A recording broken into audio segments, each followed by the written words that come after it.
Hello बच्चों, कैसे सही बच्चे। आइए बच्चे, हम लोग आज जीएसटी की जर्नल एंट्री सीखते हैं। सपोज करो एक सेलर है, उसने 100 रुपीज का सेल करा। ट्रेड डिस्काउंट था 10%। तो 100 में से 10% माइनस करेंगे तो 90 आ जाएगा। और इस पे सीजीएसटी और एसजीएसटी लगा 10-10%।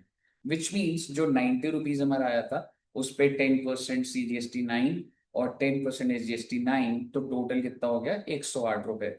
तो सेलर ने जो गुड्स बेचे वो 108 रुपए का इनवॉइस बना कर देगा। ठीक है बच्चे। अब सेलर की एंट्री डालेगा। सेलर एंट्री डालेगा। मान लो कैश में है तो cash account debit 108 to sales 90 rupees, to output CGST 9, to output SGST 9 rupees. ठीक है बच्चे। एंड वही जो बायर है, क्योंकि अगर सेलर ने बेचा तो बायर ने परचेज भी करा है, तो बायर की एंट्री डालेगा। परचेज अकाउंट डेबिट कितने से बताओ? 90 से। ठीक है बच्चे। Purchase 90, input CGST 9, input SGST 9, to bank 108। तो ये चीज हो गई। अब आप मुझे बताइए, अगर जैसे मैंने उधारी में बेचा होता, तो हमने जो पूरी की पूरी एंट्री करी सेलर की बुक्स में, कैश बोला था मैंने, उसकी जगह में डेटर को डेबिट कर देता, यानी कि debtor 108 to sales 90, to output CGST 9, to output SGST 9। और वहीं अगर अगर मैंने उधारी में बेचा तो उसने भी उधारी में परचेज करा है, तो वो क्या एंट्री डालता?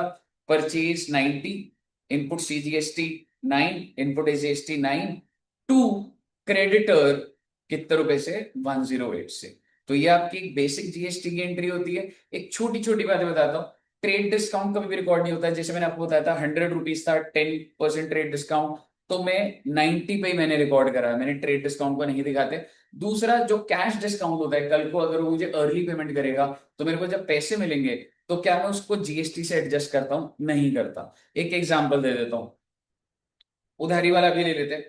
जैसे मैंने सेल करा, debtor 108 to sales 90, to output CGST 9, to output SGST 9, 108 रुपए। मैंने कहा सुन भाई, अगर तूने एक महीने के अंदर पैसे दे दिए ना, तो मैं तुझे कैश डिस्काउंट दे दूंगा, 8 रुपए का कैश डिस्काउंट दे दूंगा। उसने कहा बहुत अच्छी बात है। तो वो जिस दिन आया बच्चे मेरे पास, वो with in the time period आ गया और उसने बोला अब 8 रुपए का डिस्काउंट दो। तो आप मुझे बताइए, मेरे को से डिस्काउंट देना पड़ेगा, कैश डिस्काउंट, इसको रिकॉर्ड करा जाता है, क्या एंट्री होगी? वो मुझे कितने रुपए देगा बच्चे? 100 रुपए। तो कैश डेबिट 100 रुपए, cash discount 8 rupees, to debtor का नाम 108। तो आपने देखा कि कैसे कैश डिस्काउंट जब मैंने दिया तो उसका जीएसटी पे कोई इंपैक्ट नहीं आया। जीएसटी की लायबिलिटी भाई 9 रुपीज है, 9 रुपीज रही। यानी कि जब हम ट्रेड डिस्काउंट देते हैं, ट्रेड डिस्काउंट, तो जीएसटी की लायबिलिटी में इंपैक्ट आया था जो हमने फर्स्ट एंट्री में देखा। लेकिन जो कैश डिस्काउंट मिलता है उससे सरकार को कोई नुकसान नहीं होता।